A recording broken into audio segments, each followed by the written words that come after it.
I don't think Hollywood is ready to capitalize on it, but that's what Hollywood actually needs to do Yeah. is capitalize on this like online content. They just don't know how to, right? Like they Yeah, keep it's on just making like it's Marvel movies. oh no, we can't talk about Marvel again. I really want to so bad, but we Yeah, but like we will. Hollywood can't figure out how to do something like Lioness Tech Tips. Right. Hello and welcome to the Vertical Bar Podcast. I'm your co-host, your name here, joining you from Orlando, Florida, as we dive into the latest tech innovations, tech trends, and just talk about the tech industry at large. And I'm here with And I'm Marcus, your other co-host. Together, we're on a mission to explore, share, and demystify the world of technology. from our own company, Vertical Bar Media, to the wider tech universe. We're here to delve into all things digital. But enough about us. What's on the topic list for today, Marcus?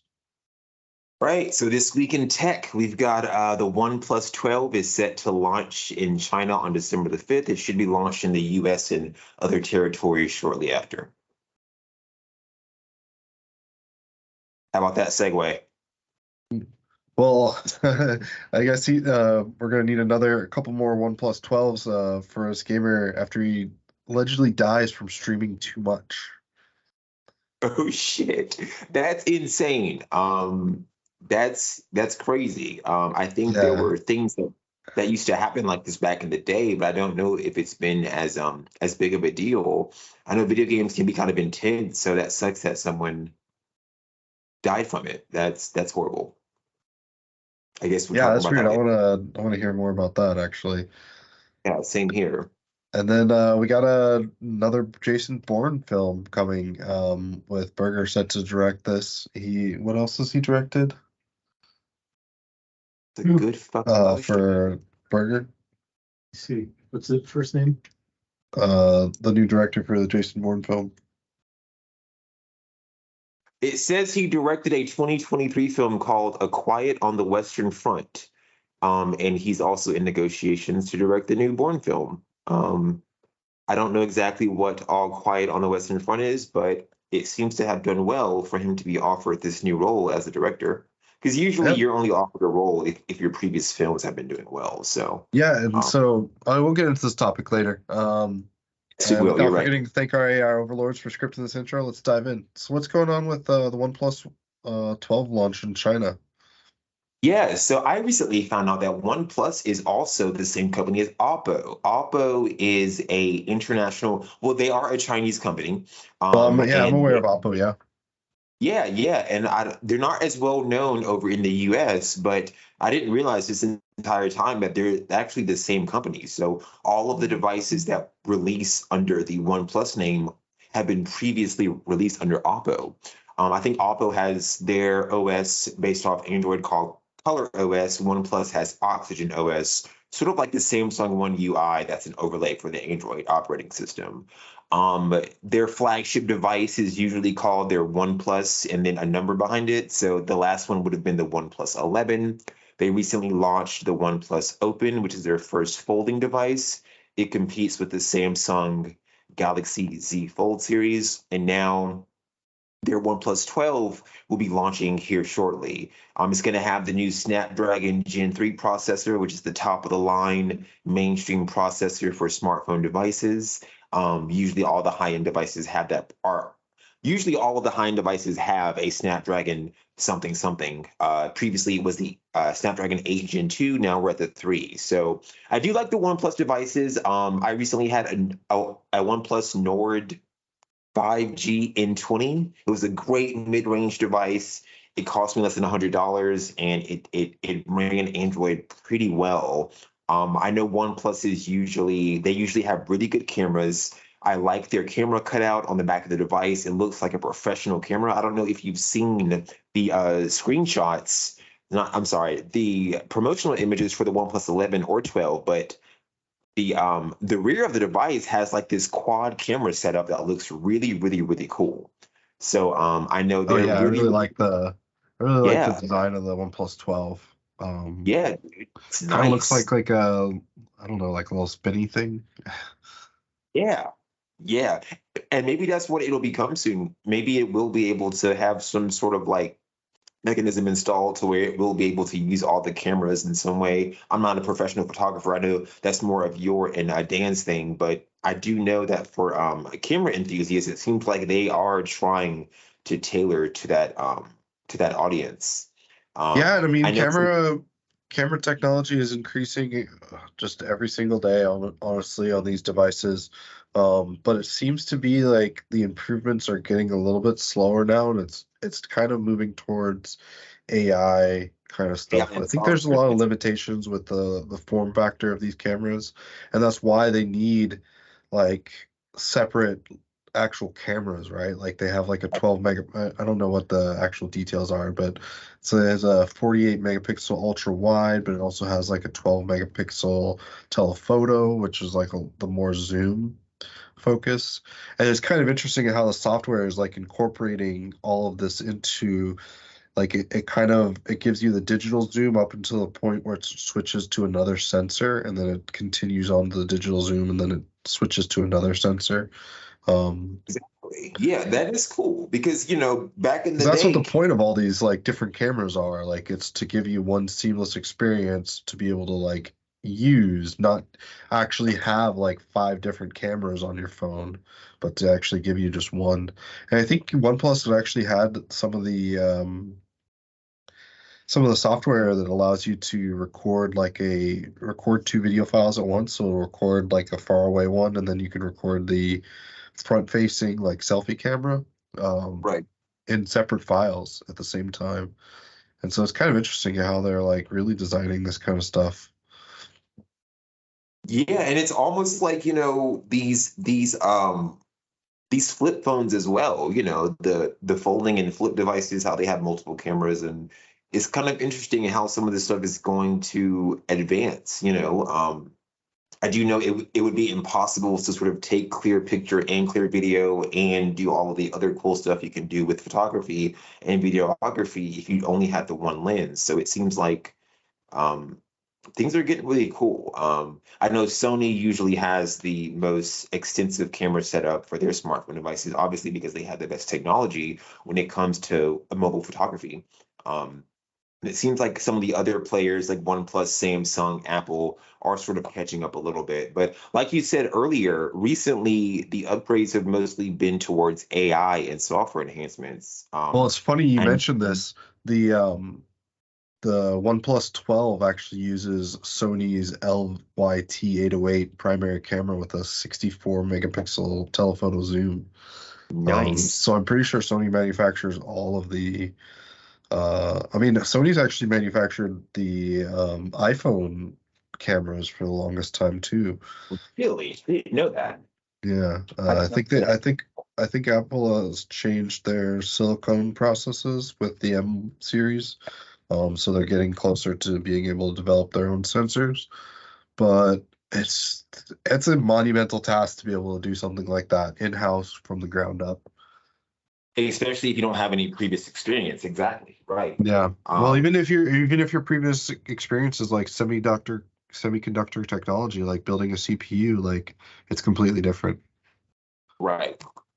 And even like It the may seem screens, I mean, they're still sourcing their screens from outside too. So that's going to be even further that they have to go in that direction.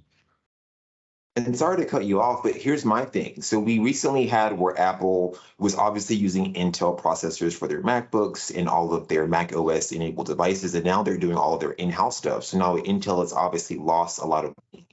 So obviously Intel has lost a lot of money, a lot of growth, a lot of advancing, a lot of exposure because they're no longer supplying Apple with their CPUs. And it seems like now we have people like Google who has the Tensor G processor. They're now making their own in-house processor. Samsung has been making their own in-house processors for their Samsung devices overseas for a long time. I think they're called the Exynos or the Exynos. It's kind of hard to say.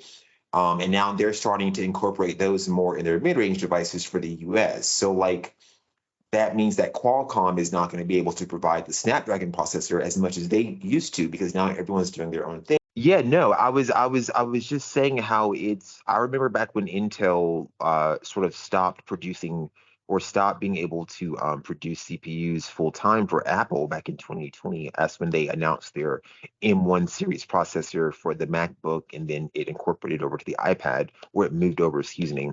So that was a huge loss for Intel. It's almost like Apple using Samsung for their displays. Obviously, it seems like all these major players like Apple, Google, Samsung are all starting to sort of do their own thing more. Google has their Tensor G processor, right? So the Pixel is no longer using the Snapdragon. It's no longer using the high-end devices from Qualcomm or the high-end CPUs from Qualcomm. Now they're doing their own thing. As things start to move ahead, obviously Apple's going to start making their own displays. Apple's going to start doing their own cameras. Google will start doing the same. Samsung will start doing the same. So what happens to these companies like Intel and Sony, who sort of outsource or give their technology to other people for their own devices? What happens to them after they're no longer needed? What do you think? Well, I mean, yeah, I will probably say that while it's probably a pretty big drop in the bucket, it's also probably a small drop in the bucket for, Gotcha. like, let's say a Sony, right? Sony Right. makes image sensors, but Sony also owns the movie branch, right? Like Sony True. Pictures And PlayStation. and Right. PlayStation. They hold a whole gaming division. Right. I think that's actually part of Sony's core strategy is their three pillars. And that's Good. gaming, entertainment, and imaging. Because their imaging is actually like kind of world class too. A lot of security companies use Sony sensors. They make incredible low light capable security cameras. They make infrared. They make all that kind of stuff in house, and they've been doing it, and they have the expertise to continue doing it. I think that overall that it's probably a nice marginal product for Sony to have all these image sensors out there, but ultimately, like, it's just a drop in the bucket for them. Good. Well, I'm glad to know. Yeah, you're right. It is good whenever companies have other products and other focuses, just in case something happens. I feel like Intel, and I know this is a bad example because obviously Intel is really only into like CPUs, and I know they do other stuff too, but they're mainly Yeah, known I for the mean, processors. it's kind of crazy the risk that this kind of vertical integration takes on that Apple would take on in this type of vertical integration, right? So Right.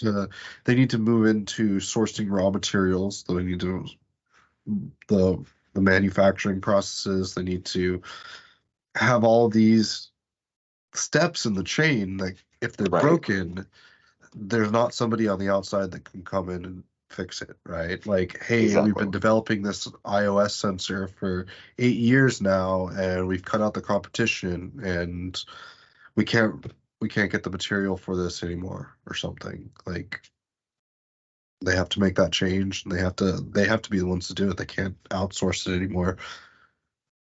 Which I I wish it was a little bit more plug and play. Like these components are so small, it's really hard to kind of differentiate between like what is like a camera sensor module and what is the Hmm. main board sometimes. Like sometimes the main board is the camera sensor module as well. And it makes it so that you couldn't like, hey, the camera failed, or like maybe I want to upgrade the camera or something. And that's just impossible with our current level of design for this type of hardware. So are you saying that we should move to a more modular setup? Modular, excuse me. Is that Well, what I you're mean, you saying? think about Like you like can like a take things out and put it desktop back or in? like a laptop. Hey, look, I can Yeah. plug in a webcam to it via USB interface. That requires a lot of size. I mean, a lot of volume. I need to have a cable that can connect it. It needs to be strong enough. The connector needs to be strong enough. So the Right. device can only A lot be of so moving parts. small, right? It can't be much smaller than the phone itself, right? Right. Um, so yeah, I think there's a lot of design limitations on devices that are that small, but as they continue to incorporate so much technology into it, it's just like I don't know what the end game of that looks like. Speaking of things that you can plug and play, did you know that I don't know if we talked about this before, but I remember back in the day, probably like 10, 15 years ago when we were still in high school, there was word of like a external GPU that could be plugged into laptops to sort of turn a laptop into a gaming laptop. Yeah. That didn't have, dedicated graphics card RAM, Yeah. VRAM. And like no one heard about it for a long time, and now Asus has this. They have external GPUs that you can plug into computers. They're expensive as fuck. I know they have Yeah. No, a it's there've been $2,000. other yeah, well, there've been other solutions like that. But they're very niche. Yeah, they are, and they're expensive still too. I feel like that sort of technology would have come out. Well, I guess here's the thing is that I guess companies have tried to do this before, but if it doesn't sell well, if they don't find a good way to market it and get it out to people who actually buy it, then Well, I they think a don't come large out with the second portion generation. I think a large portion of this is Chinese export laws. Because I mean, it's not only just Chinese, it's this whole international like import export thing, right? Like Hmm. we have tariffs. I don't know if you're aware of this, but there's something in the United States called ITAR, No, which I didn't know this. I don't actually know what it stands for. Let me see. ITAR stands for International Traffic in Arms Regulation. Yeah, so this means that Japan cannot sell PlayStations in Iran. Interesting. Yeah, because it's considered what's called a dual use technology. So that means technology that serves one purpose, but could be potentially modified to serve another purpose, like let's say guide a missile. Right. Because pretty much a device like a PlayStation is capable of actually doing that.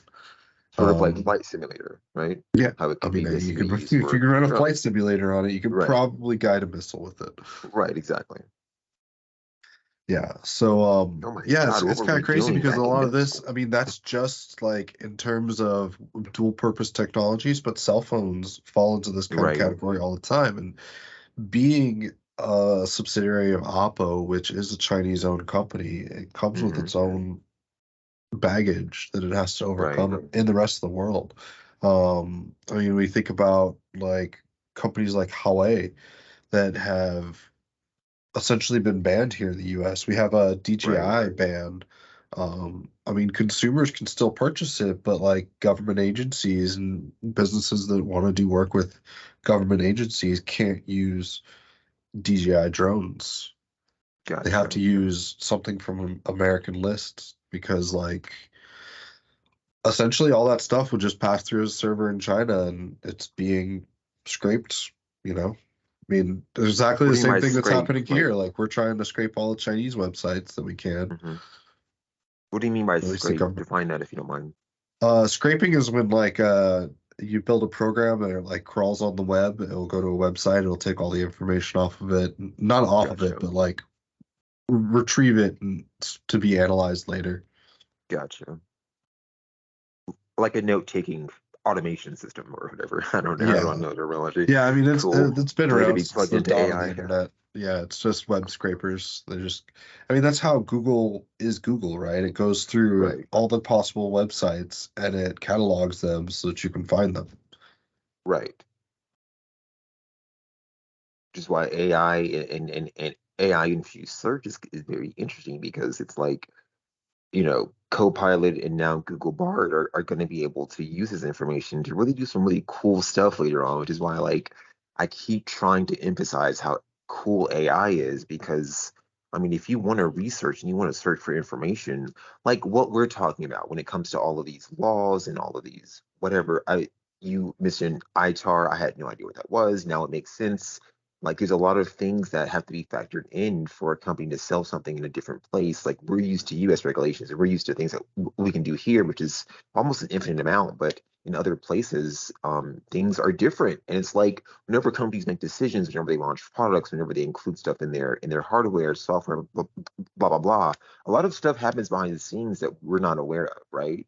And for us to be able to understand all of this and be able to accurately, I guess, explain it and talk about it, AI is going to be really useful to be able to give us shortcuts and be able to make it easily digestible and understandable. So, I guess my point is, this All is all hail really, AI.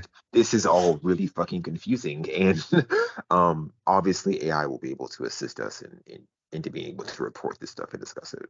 And I encourage everybody else to also do the same thing. This stuff is only going to get more complex, right? And that's why I'm excited to do stuff like this to make it easily understandable and continue to discuss it. But back to OnePlus, and I do want to say this, as folding tech becomes more advanced, I do know that OnePlus recently launched their Open and their tablet, right? So these companies are starting to sort of create their own, I guess you can call it walled garden, right? Because that's what you say about Apple, how they have like all of their own stuff. Samsung is starting to do it. OnePlus is starting to do it. Google is starting to do it. Microsoft is even starting to do it. Um, so anything that you want to see from OnePlus, you can just look at Oppo to see where it's headed. Um, I just mean, a Microsoft is the OG walled garden. They got taken down pretty hard in the early 90s and I remember, 2000s with yeah, antitrust lawsuits, um, which Google Google is is going through embroiled something in very right now, similar. Yeah, I was about as to, well as yeah, Apple. yes, Um, Apple is facing some stuff. The EU is forcing them to do a lot of things. That was the big thing with the USB-C, and now side loading in Europe, and we'll see what else they have. It just seems like again now it's like major tech companies are being forced to make changes, dramatic changes to the way they operate because of the way that certain places in the world feel like this stuff is being taken advantage of. And um, it's just interesting to think about how Apple is very against sideloading and now they are being forced to do it. And it's like, how do you randomly change and how do you implement something like that? It's like, is it exciting for them and the people that work for them to go in and be able to do this the way that they want to do it, even though it's not the way that they wanted to do it initially? It's like, I don't know. It's just crazy to think that like all of a sudden a company could be made to just change everything. You know, it's yeah, a and I game mean, changer. I mean, there needs to be some guidelines on this kind of stuff. Like Hmm. it makes sense that everything should have the same type of plug-in port. Like that just makes sense, right? Like Yeah, I should be able to plug in data and that should like be able to kind of do power like up to a certain point. Like it just makes sense. right. Um Hey, I was against that, but as long as we can get to a point to where everything can be wirelessly casted to any display and that there is a standard for that, then I'm all in on this USB-C thing.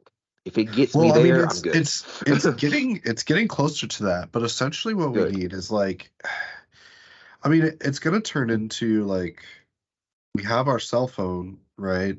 Hmm. It's literally just a screen with a CPU behind it, Right. and it has a touch interface over it. Hmm. Um, so if we can make our other screens smarter, but I feel like that hasn't necessarily been the direction for a lot of smart TVs, right? So like Hmm. they just kind of get like overloaded with like apps and like bloatware. You Yeah. don't get like an Android operating system natively on a TV, where that would Right. be like a really simple thing to do. Like the entire thing fits in the palm of my hand. Like why can't a bigger Right. screen with like more stuff like have Yeah. better processing in it?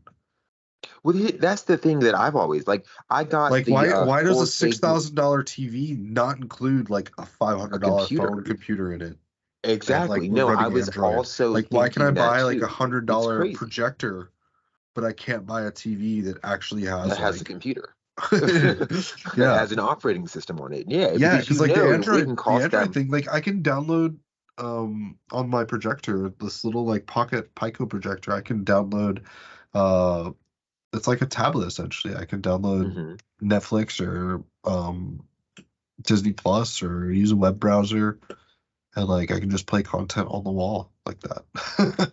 Yeah, no, I was also thinking that. I remember when I had a And Android makes 50. it really easy to share, and Windows Yeah, of actually kind of course. makes it really easy to share with all that kind of stuff, and Yeah. Apple doesn't. You always got to sneak that in, don't you? Well, maybe soon they will. All right, maybe soon they will. Hey, you can get Apple Music on Android. That's what I use. So Oh they're yeah, starting to be a little bit better. Eventually, they'll need the money. I love So my they. DI.FM. Still Oh listen my to that. God, I didn't even know that was still a thing. Yeah, DI.FM. yeah, I think I remember it's still that. a thing. Holy fuck. I'm going to that right now to see what it looks like. Oh, it has a little animation. Cool. So it's updated. Dude, this looks so much better than it used to. Yeah, I mean it's got Android, iOS apps. They don't have I know. I just saw Apple the Get TV Apps app, button. but it's really good. I like it. Dang.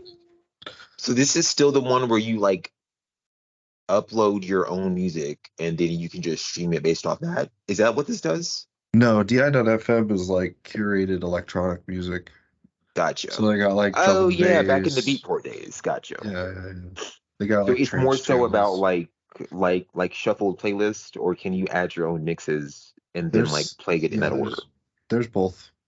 Oh, there's Above and Beyond Group Therapy. Above and Beyond is obviously my number Yep. one music group in I'm pretty sure there's Beats. Adrenal Beats as well. Yeah, there is. You just start playing it. This is awesome. Adrenal Yeah, Beats I is love DI.FM. awesome. Dude, I may Yeah, have because to if you have a premium account, you can download the streams and you can just listen to them anywhere. I mean, they have apps, but I still listen to it on my computer, like the old school way, nice. like with Winamp. Dude, that's so cool. I forgot about all that stuff. Yeah, Oh my God, this is so crazy.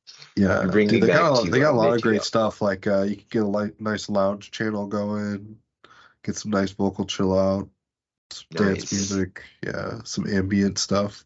Very good. Yeah, dude, I need to get more into ambient and more chill stuff. I'm very, very upbeat, fast paced my music. I think I usually like the lowest I listen to is like 120 BPM. I have a couple of 116 BPM tracks, but like I do need to get more into like chill stuff more calming. So my heart doesn't explode one day. But I do Oh, like this my is cool. 140 trance. Yeah. Dude, apparently with that account, you get access to rockradio.com as well. Cool. Uh, Hell yeah. Interesting. Hey, let's talk about this gamer that unfortunately passed away due to streaming too much. Yeah, Um so gamer dies after 24-year-old Chinese gamer. prolonged, yeah, after a prolonged streaming session. A 24-year-old Chinese gamer identified as Li Hao died after reportedly streaming for 5 consecutive days, with each session lasting over 9 hours. Contractual obligations and excessive workload probably led to this. He was an online streamer for Yeah. a company, um, Henan Chinyi Culture and Media Company, and That was was good. I would contracted have to said stream it. for 240 hours across 26 days, upload 15 videos per month. Honestly, I don't get it. I couldn't stream all the time like this. Like I have too many responsibilities already, but if I was younger and I didn't have responsibilities, it still seems like such a it's crazy because it's not I don't necessarily put this so much on the culture and like the people, but Yeah. streamers, but it's definitely Good point. the people that are watching. Like Right. there's God, there's such a high demand for content. I know. And it's Like like, it's not even I don't even think it's properly been tapped. Like even with YouTube, YouTube reaches mhm, such a small audience of people that would actually like watch content on things, right? mhm. Even we're talking about like videos with millions of views, but these aren't like uh, it's kind of weird. Like I think I don't that think there's it's a been tapped lot either. I think that yeah, I think there's a Clearly. lot more potential in it, honestly. There Like there is, yes. It's still a relatively new thing. Streaming was only really took off the year before like 2019, 2018 is when it yeah. became huge, I would say, and then COVID sort of made it a bigger deal. And then now that everyone's going back to work and people don't have as much time to really um to make it a focus as much as it used to be. But I still think, isn't esports supposed to be in the Olympics at some point soon? That's what I used to work for a company I called don't know. Scout I think that's a Gaming. topic in and of itself. Holy shit. Yeah, actually, Yeah. I do remember it was going to be in the either the Winter Olympics or something. Yeah, it's gonna, yeah. Like it's, and then whenever, oh my God, Yeah, think because of Ready Player One and like they designed VR and special games for them. Like the yeah, games were developed just for the Olympics, and like you couldn't play them before you got to the Olympics or something. it's gonna be a huge. Like, I always think of a Ready Player One days, or not Ready Player One days because it hasn't happened yet. I'm a big believer that video games will be like that one day. Sort of like, I don't know if you used to watch the anime Dot Hack Sign, where everything is very MMORPG based, and you make your character, you go in a world, and you'll be fully immersed. I don't know if other Yeah, people I think it's mean going to be there ever in our it's lifetime, weird but because like we don't. I don't know. We don't have the way to like convey what gaming is like right now. Like it's really hard right, because you can't people just are like, playing different things. yeah, you can't it like football, right? Like they surround a Right. football game with like 600 cameras. It's not like a Hmm. bunch of first person views of all the guys on the team. Like Right. there there is a higher level that needs to be like a story that needs to be told for people to be interested in it. And it's Exactly. just not really explored yet. Um, I think they wanted to do that with Overwatch, but they failed pretty hard Dude, what if there with was like Overwatch. an MMORPG based off like professional football where everyone like joined on a team and they all like went out for drinks afterwards and like worked out together and like their personal lives were involved and like there was a story behind it and then you all like rallied with each other and then like went and played a game together. Like that would be Well, actually kind of cool. It's almost like a TV show ain't a sports game in the well, same yeah, game. Or, I think that's where a lot of it's heading, and hmm I don't think Hollywood is ready to capitalize on it, but that's what Hollywood actually needs to do Yeah. is capitalize on this like online content. They just don't know how to, right? Like they Yeah, keep it's on just making it's like Marvel movies. no, no, we can't talk about Marvel again. I really want to so bad, but we Yeah, we but like will. Hollywood can't figure out how to do something like Lioness Tech Tips, Right. right? What do you mean by that specifically? What should Hollywood be drawing from LTT? LTT. Well, I think that kind of that's going to be how content kind of comes from in the future. Like it's going to be like kind of like how Mythbusters was, but not necessarily how because Mythbusters just was on TV, right? But we could see that even after Mythbusters had ended, there's still a thriving community online that like follows Mythbusters. And there's even like Adam Savage has his own tested YouTube channel and like he kind of does like a little bit of so things like that. Mm-hmm. But there's not like the media production that was behind making a Gotcha. TV show like Mythbusters Didn't Jeff on Goldblum YouTube. have a didn't Jeff Goldblum have a show like that sort of on Disney Plus whenever Disney Plus first launched? Where he Yeah, went but that's around not and on he like a that's not on a free platform. uh That's kind of what I'm gotcha. getting at. Like that there should be layers of content, right? Mm-hmm. And there should be free accessible content and there should be higher tiers of it. And if you look at Gotcha. LTT, that's kind of what they have. They have a wide variety of content that's available for free, but there's also their float plane and premium YouTube subscriptions, and as well as other monetizationable things. And like they figured it out. That's a company that is growing and supporting itself, making free YouTube content, but also Mm-hmm. making paid YouTube content and paid personal content. And they actually even have their own like streaming service, the Floatplane, where other creators can be on it and have subscriptions as well. Well, hopefully they figure out a way to do something like that. Yeah, Um because I mean, I figure like I don't know why Disney can't do stuff like that. Like, mhm. um, they just, yeah, Recently, Warner Brothers, instead of only having their movies on HBO, they've sort of been forced, for for money, they are now selling their licenses and, short-term temporary licenses for other streaming services to be able to play their movies. You can find all of the DCEU movies, not all of them, but most of them on Amazon Prime now, and they used to be locked into HBO Max, now known as Max. So, maybe because of whatever's been going on in the streaming and where it hasn't been as popular lately, maybe they'll be forced to do some of this stuff. Maybe they'll be forced to try out new things in order to make some money, Yeah, so I mean, kind of get coming numbers back up. to the topic, I wonder what the solution is here because it doesn't seem like streaming content is particularly monetizable enough to, I mean, the streamer was doing 240 hours across 26 days. Like, what's that normally? Like 40 hours a week, 26 is like 20. Yeah, that's like 4 weeks. So that's like 160. So that's almost twice as many. That's like an 80-hour work week Jesus.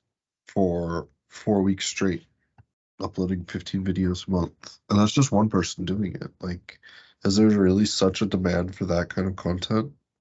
Exactly. Yeah. Or is And it I is don't it know if stuff not like this happens regularly. I don't is think this that is more not so of an economical isolate. to like do? I don't know. I don't know. It seems like this is more so of an isolated thing. I don't necessarily think that the industry really needs to be analyzed in a way for like there to be calls for healthier streaming practices or that there needs to be stricter regulations. I don't really think this is a Yeah. I mean, widespread I don't issue even to think where we need to. that's not something that can be regulated. China is actually trying to though. Um, but that's more for um younger people. But there's also, man, gaming addiction is a real thing. Oh, it is for sure. Yeah, and that does destroy some lives. It does. People I do know focus China on has games enacted more than quite a few policies to kind of curb it because, right. with the population that's 6 times the size of America, their I problems didn't know that. are more significant. Right. So even if only 1% of the gaming population in America suffered from gaming addiction, that would still be 6 times higher in China just as a straight basis. But I mean, Hmm. other economic factors might make it more or less. Um, it's still something that needs to be addressed. I don't know how that would be, though. Yeah, I don't know. Maybe we'll revisit this at in a later episode. I'm definitely sorry that this guy died, and I definitely hope that stuff like this doesn't happen frequently or happens again. So Yeah. we'll be Yeah, we'll 'cause I mean, even revisit we can streaming see and like Canadian and American streamers. Like, have you heard of Asmongold? no, I haven't. Is it a Um, person or like a group? it's a guy, I guess, Oh, dude. okay, dude. Um, it's just some dude streamer. Yeah, but like, they have our XQC. Have you heard of him? No, I I think we haven't. did a topic on XQC actually a while ago. Oh, did we? Yeah, I guess we're sort of some getting in this thing. I'm sort of forgetting some of the episodes. yeah, right. I guess he So was he QVC. was involved in some YouTube drama. Oh, wait, what's his name again? XVC? XQC. Oh, my bad. XQC. Good God. I'm getting old, dude. Oh, cool. Oh, he is Canadian. You're right. Canadian streamer and former professional Overwatch player. That's what Yeah, Wikipedia says. so one thing that I've heard that he does is like he has a Amazon shopping list and he'll just move Mhm. to a new house because like as a streamer it's a really public kind of like and internet culture is just really weird too. But like he Yeah, just has an Amazon list of like it's all like the a things reality that you TV. need when you move to a house and then he'll just Hmm. like buy a new house and move to that every couple of months or so into like a And new that in town. It's itself like, increases his audience, or that increase, people want to see that. well, no, It's that like, doesn't have anything to do with like his streams, I guess. But I mean, he oh, streams all okay. day and all night anyway, so So what's his purpose for doing it then? because people find out where he lives, like cost him, Oh, gotcha. I didn't know yeah. that was a security. I didn't realize that. Yeah, They because find. like yeah, you actually have to be really careful about that on YouTube. I know Mhm. LTT every time they do something at Linus' house, they always blur out the windows and stuff. Gotcha. Because like you could literally triangulate somebody's position based on like a couple things. Dude, there's fucking people who will literally, there's this league of people, I don't know what they're called, but they can literally guess the location and like, not the coordinates, but they can guess where a place is based off just seeing a picture of it. And they'll literally know like the city, the state, the country, the continent, all that kind of stuff. So like, there's people who can literally identify things like that just from a Yeah. picture. Yeah. A picture of like a random neighborhood or like a random house or like a random shopping center. And they'll be like, oh yeah, that's in blah, blah, blah, blah. And I'm like, fuck. There's a league of people that sit around and do this. And there's like competitions and stuff like that. Oh I yeah. saw a, Yeah, the thing with Shia LaBeouf. Did you ever see that? with the USB thing that he put in the wall. Or what? No, he did he put like a web stream of a camera somewhere. Oh yeah. And Yeah, like yeah, yeah. people found out about it I by mixed like up stories, sorry. first figuring out which airplanes were flying in the sky. And then That's so secondly, cool. like they had like calculated where it was, like based on the time of day and like all this other kind of stuff, like where the position of the sun was and like shadows and all that kind of weird. That's It was so literally just like a fucking picture of awesome. the sky, right? And then once they had like nailed it down to like a certain, region, they just went over, they had like hired people to honk and like you could hear the honking and then they calculated how far the cars were away by how That's so cool. long it took between like when the honk happened and crazy Oh stuff. Like my how did God. like a group of people get together and figure out that kind of thing? No.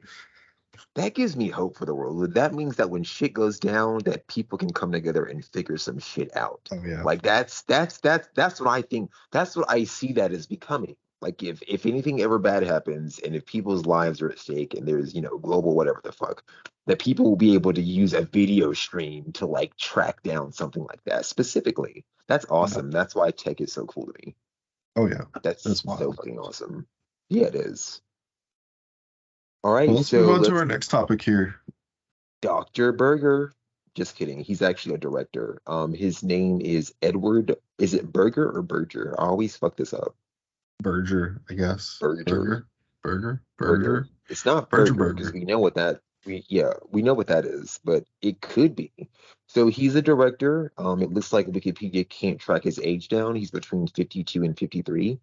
Um, He was I born don't in know why. 1970. I don't know why they can't figure that out. Maybe it's not public record. Is this the guy? Let's see. Am I on the wrong page? No, he's notable for directing German films known as Jack, All My Loving, and yeah, this is him. All Quiet on the Western Front.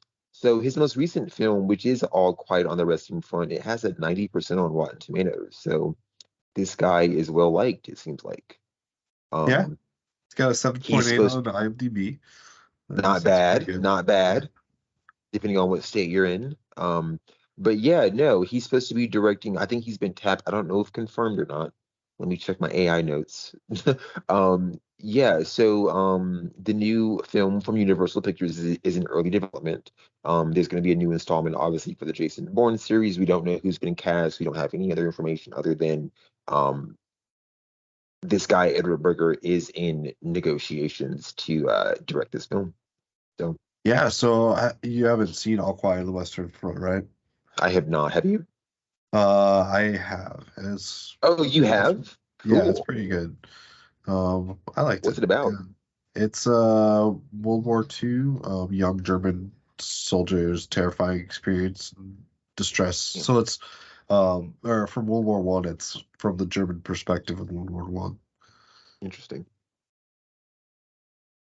Yeah, I mean it's kind of I like feel like that movie 1917, yeah, but not from the, I don't know who was, I don't know what perspective that was from. That was a really good fucking movie. Oh my God.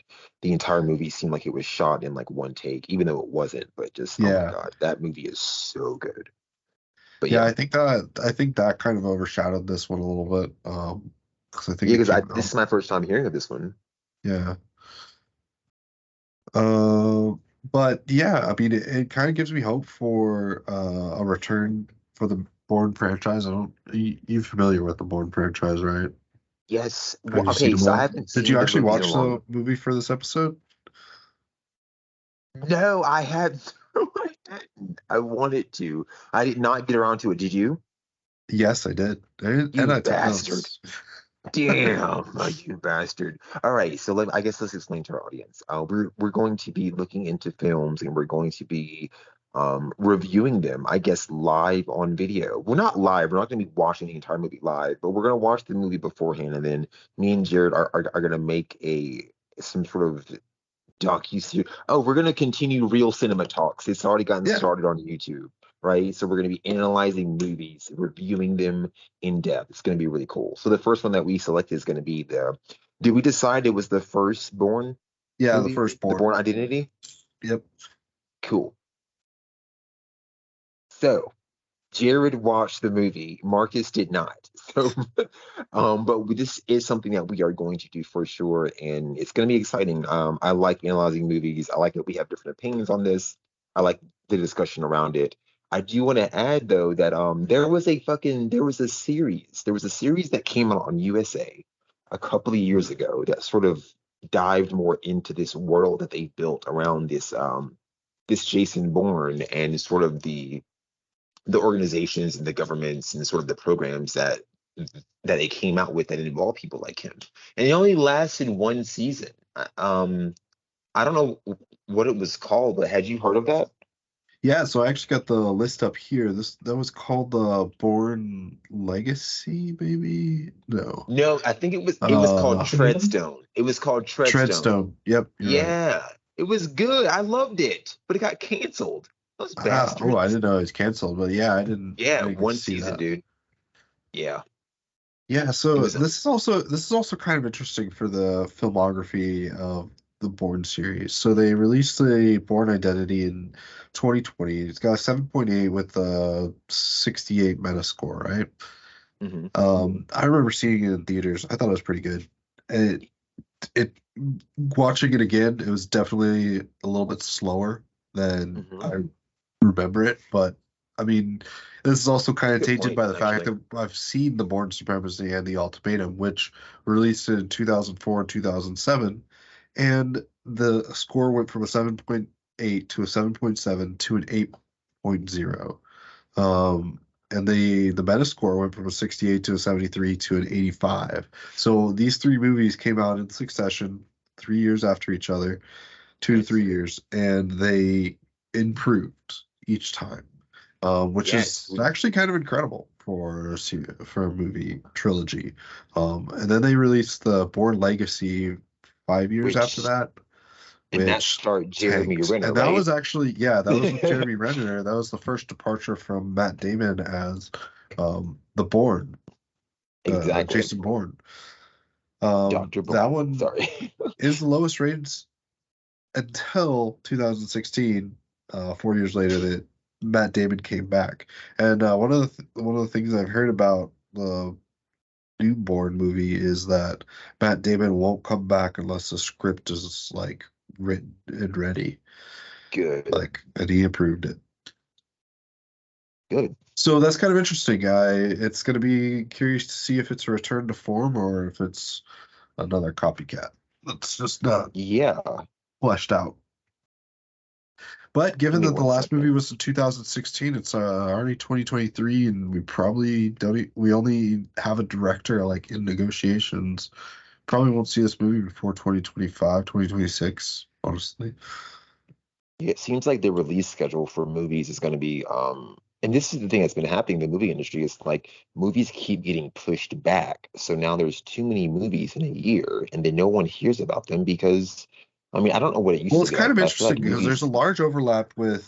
It's strange that there's a large overlap with audience that likes movies and likes video games, but there's a small Yeah. overlap of companies that produce video games and movies as content, right? I'm Isn't that sorry, repeat strange? that. There's a large I'm sorry, say overlap. that one more time. There's a large overlap of consumers that like both movies and video games, right? hmm But there's a very small subset of companies that produce both movies and video games. Yeah, it seems like movies, video games that started as video games that transition over to And becoming movies don't really do well. Yeah. And so I don't know what I was kind of pointing out with this is that recently video games have been kind of more or less in like a weird limbo state, because they've been releasing in undeveloped states, right? So like Starfield, which was a pretty big game that came out over, I remember hearing about it. right, from the makers of Skyrim, and it's like Big title. meh. And it's Did not you say really meh? that like, yeah, it's just May. I think it has a mostly mixed So it was reviews unfinished, is on what you're saying. Steam. Yeah, it was unfinished. Cyberpunk came out 2 years ago, 3 years ago now, and that was wholly like unplayable on certain consoles and games. Like it shouldn't have even been released for that hardware, but it was, and it was terrible. It was a terrible experience. No Man's Sky, probably the most famous. They've come back and like remade the game essentially and done a great job. But when it first came out, it was like, good luck if you can even play it. You paid $60, like, good luck if you can even play it. And like that kind of sentiment is probably bleeding over into the movie industry, right? I think so. I really think so as well. I think that things aren't being finished, and it's almost like, I don't know if you remember when Green Lantern released back in I think it was like 2008, and it starred Ryan Reynolds, Yeah, and the CGI was unfinished. Like yeah, their suits were all CGI. It looked like it was from like a PlayStation 2 game, and it looked really bad. But they released the movie anyways, and it flopped. And it's like, if you know something's unfinished, what's going on behind the scenes to where you can't get it done and it needs to be released ahead of, I don't know. It's weird that things can't because go the way there's they plenty of examples of the industry where that's not the case. Like, for exactly example, right. Baldur's Gate Who's 3 came out. interviewing? There was bugs with it, but the experience was great for most players, and Right. it was able to be patched relatively quickly for anything that was like, hey, this is a great game-breaking bug or something. But overall, the community paid fucking out the ass for this game. Like, Yeah. I would like to actually see the Reception was footage. very, very, very good. Yeah, so looking back at Baldur's Gate 3, right? So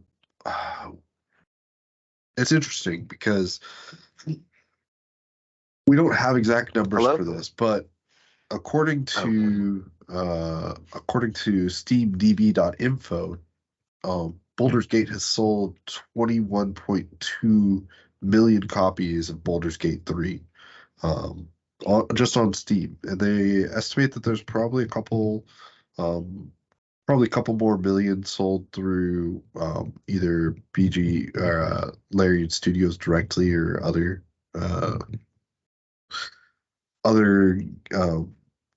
like PlayStation or GOG. But at like a base cost of $60 per title, dude, that's $1.2 billion.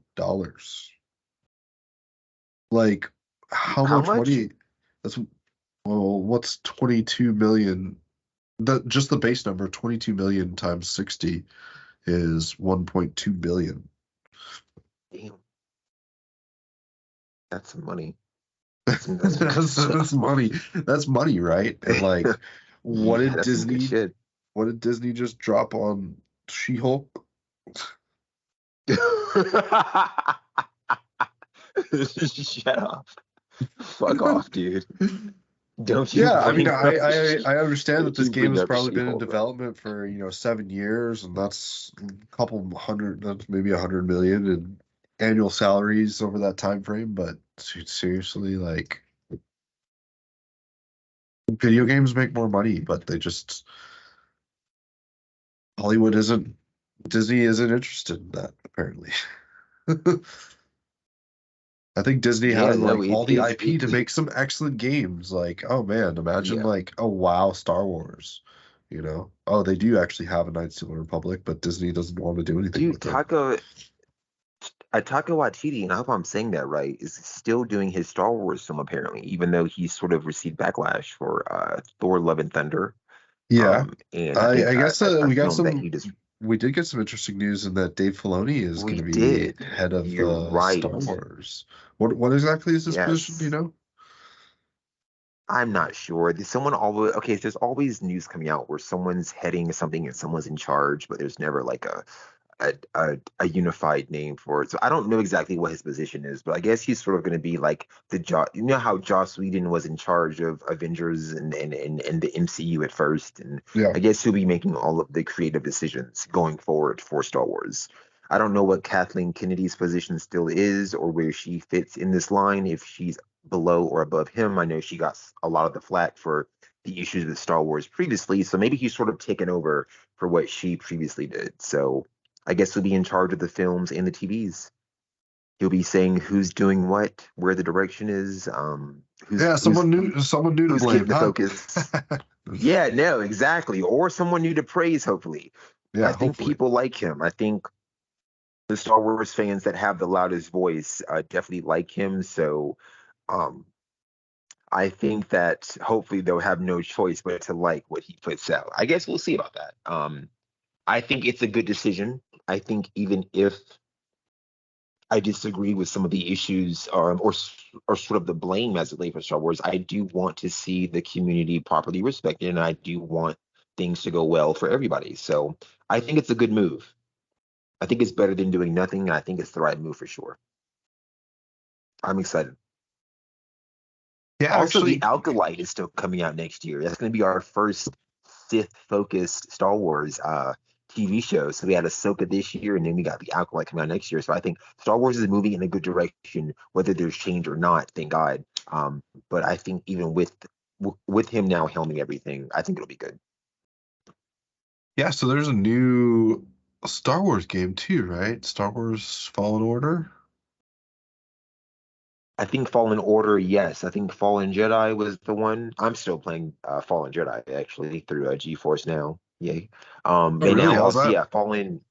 It's actually pretty good. I'm like a couple of hours into it. I really like it. It's my first Star Wars game playing since whichever the one.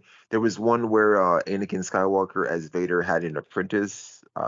And oh man, I forgot the name of it. Anyways, I don't feel like looking it up right now, but it's the first game I played in a couple of years, and it's really good.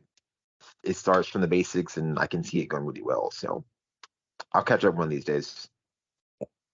Oh no, I think Jedi Survivor is the new one. And Okay. Jedi Yeah, Fallen yeah, Order is the yeah, old one. yeah. So Dude, Fallen Order is the one $7.99 I'm on. on Steam Gotcha. right now. Black Friday, Cyber Monday. Oh, it is. No, it's not Cyber Monday. That was yesterday. It's But I do like how it's the Cyber deals Week go on. now. There you go. Yeah, I do like.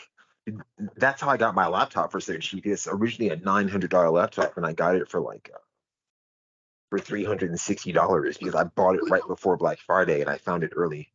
Thank God. Yeah, dude, Yeah, do you, I got $20 in my Steam store. This is what I'm gonna get.